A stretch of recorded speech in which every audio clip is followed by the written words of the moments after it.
Saber analisar um fundo imobiliário pode te deixar muito à frente, porque apesar de você não pagar imposto de renda sobre os fundos imobiliários, se você precisar vendê-los, sim, você pagará cerca de 20% em cima do seu lucro. E para que você não fique correndo esse risco de precisar vender e comprar e vender e comprar os seus fundos imobiliários, você precisa ter critérios sólidos e saber fazer uma análise completa sobre os fundos imobiliários. No vídeo de hoje eu vou fazer a análise do queridinho da bolsa, o MXRF11, que conta com mais de 1 milhão de cotistas, atualmente conta com 1.200.000 cotistas e é considerado um fundo sólido. Será mesmo que ele é um fundo sólido?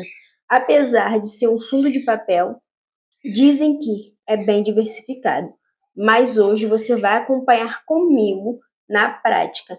Então vamos começar essa análise?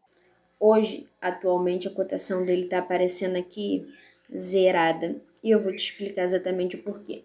Eu estou gravando no final de semana, hoje é sábado, então o mercado de negociações não abre hoje, por conta disso está zerado. Porém, ele fechou ontem a cerca de 9,32 o valor dele. Pontos de alerta que eu vejo aqui no Max Renda. Seu P sobre VP acima de 1, se você for um investidor que aproveitou o tempo que ele estava a 9 ou até mesmo abaixo de 9, vai continuar trazendo um equilíbrio para a tua carteira, ele nesse valor aqui. Porém, caso não, seja talvez o momento de você aguardar um pouco e ir alocando os seus aportes em outros fundos imobiliários, ou até mesmo em ações, ou até, quiçá, em renda fixa, né? Fica ao seu critério. Porque o fundo imobiliário, quando ele está acima de 1, ele está sendo negociado acima do valor patrimonial dele. Então, eu não acredito ser algo favorável. Esse é o primeiro ponto de atenção que eu encontrei. Seu dividend yield não tem muito o que falar, é extremamente atrativo, por isso que chama muita atenção de tantos cotistas assim, e é por isso que ele tem mais de 1 milhão de cotistas hoje. A variação dele tá boa, tem subido, né? Subiu um pouco de patamar. A liquidez dele é considerada uma das mais altas do mercado. Liquidez maravilhosa. A liquidez é basicamente você conseguir comprar ou vendê-lo com uma rapidez. E eu considero favorável já acima de 1 milhão. Ele está na casa dos 10 milhões. Então, ele está extremamente favorável em quesito de conseguir compra e venda dele. Vamos lá para as próximas métricas que eu considero ser favoráveis, que eu considero desvantajosas. Vamos também saber um pouco sobre os relatórios dele, como é que tá, como é que não tá, a saúde do fundo. É um fundo híbrido, é um fundo de papel. Aqui vemos que a taxa administrativa dele está abaixo de 1%, então é considerado relativamente bom. Quando formos ver o relatório dele, eu irei mostrar para vocês quem é o administrador, quem é o gestor desse fundo aqui em específico. Atualmente, o valor patrimonial dele, como você pode ver, está acima e muito acima de 1 bi, que é o que eu considero ser um fundo sólido e um fundo um pouco mais resistente a risco. Está na casa ali dos seus 4 milhões. Hoje, seu valor patrimonial por cota está a 9,27. Por isso, se dá de ele estar acima de 1, porque ele já está sendo negociado a 9,32. Seu último rendimento, seu último pagamento foi de 10 centavos por cota. Ali o Maxi Renda ele varia entre 10 e 9 centavos. Um valor, uma métrica aqui que eu acredito ser favorável a gente analisar é o histórico de indicadores desse fundo. Então vamos pegar aqui seus últimos 5 anos e vamos ver como é que ele vem se performando, se ele está se consolidando cada vez mais no mercado ou não. No ano de 2020, o seu valor patrimonial ali, seu valor de mercado, estava na casa de 1 milhão e uns quebrados, de 1 bilhão e uns quebradinhos. Já atualmente, no ano de 2025, ele já se encontra na casa dos 4 bilhões, ou seja, ele teve uma boa valorização de mercado, isso é algo incontestável, mesmo tendo ali suas quedas, seus progressos, ele tem performado extremamente bem, tem se encontrado bem sólido no mercado. O P sobre VP dele foi ali de 1,05, depois baixou de novo, depois ficou igualado, subiu, aqui teve uma boa subida no ano de 2023, no ano de 2024 uma pequena caída, já no ano de 2025 se recuperando acima do seu valor patrimonial. Seu dividend yield sempre foi considerado extremamente bom, como você pode ver, vem crescendo ao longo dos anos, vem se tornando favorável ao longo dos anos, apesar de 2022 ter se posicionado de uma maneira mais favorável. Apesar de 2023 ter se posicionado de uma maneira mais favorável do que a atual que a gente está tendo, eu acredito sim que é um fundo que possa vir a se valorizar até um pouco mais ali no seu pagamento de dividend yield. Então, acredito sim ser extremamente favorável.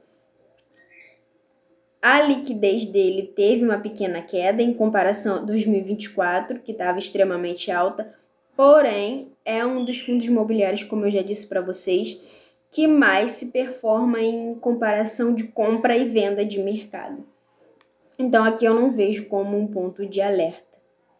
Vamos fazer a comparação aqui com IFIX, CDI e IPCA, que é onde ele fica mais entrelaçado ali é no IPCA e no CDI. Vocês vão acompanhar isso no momento que eu abrir o relatório dele.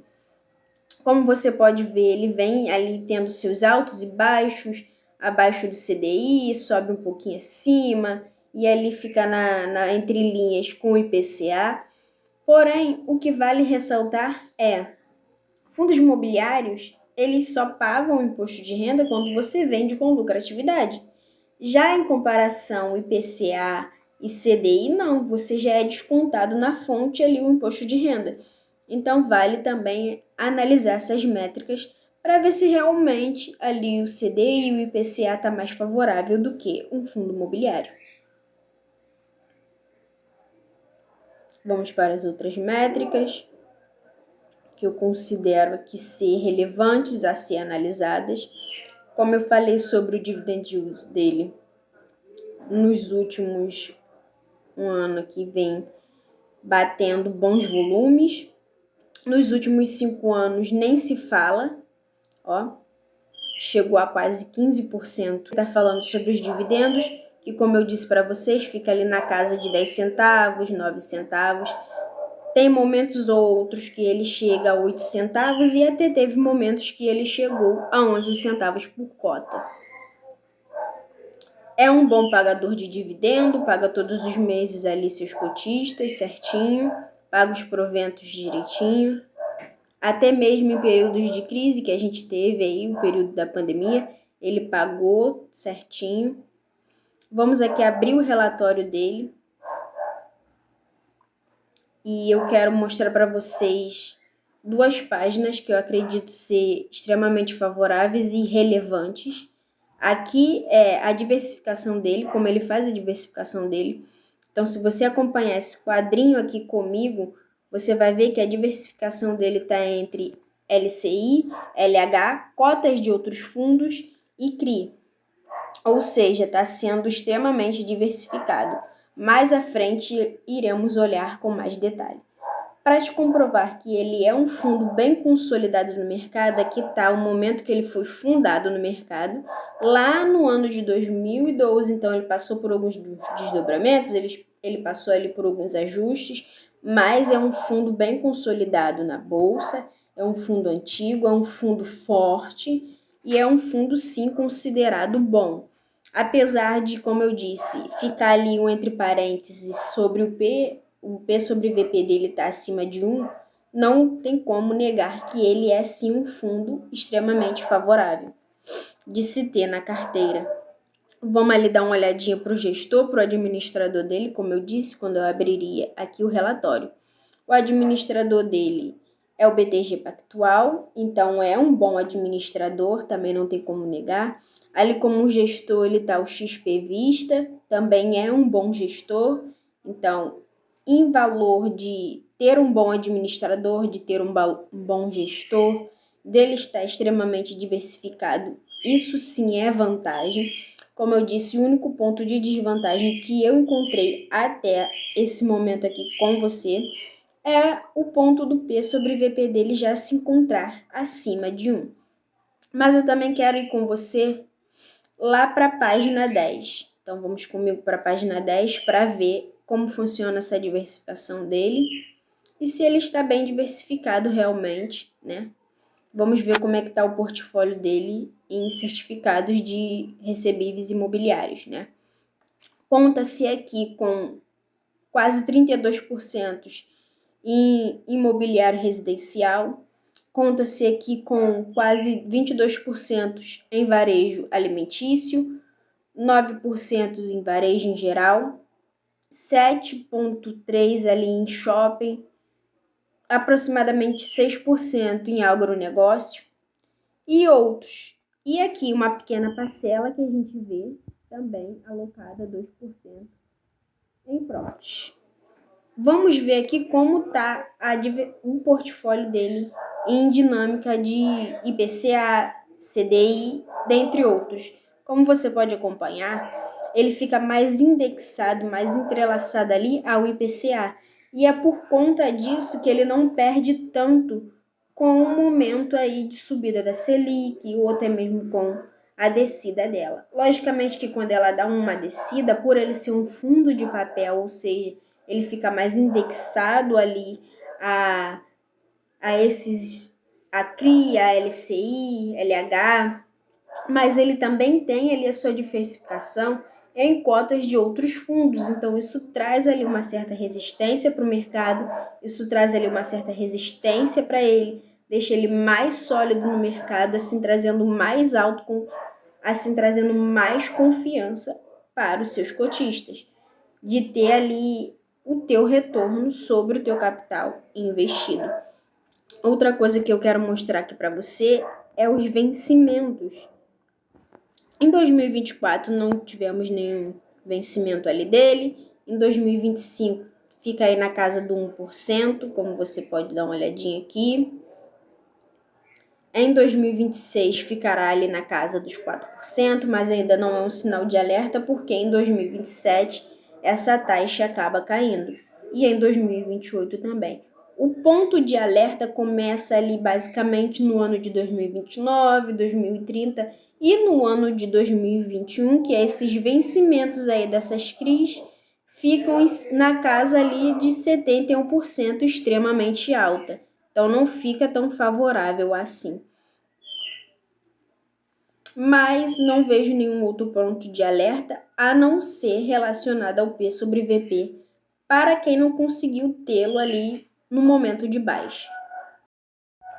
E é isso, pessoal. Para fechar aqui o vídeo, eu espero que esse vídeo ele agregue valor na tua vida. Se você tinha alguma dúvida em relação ao Max Renda, que essas dúvidas tenham sido sanadas.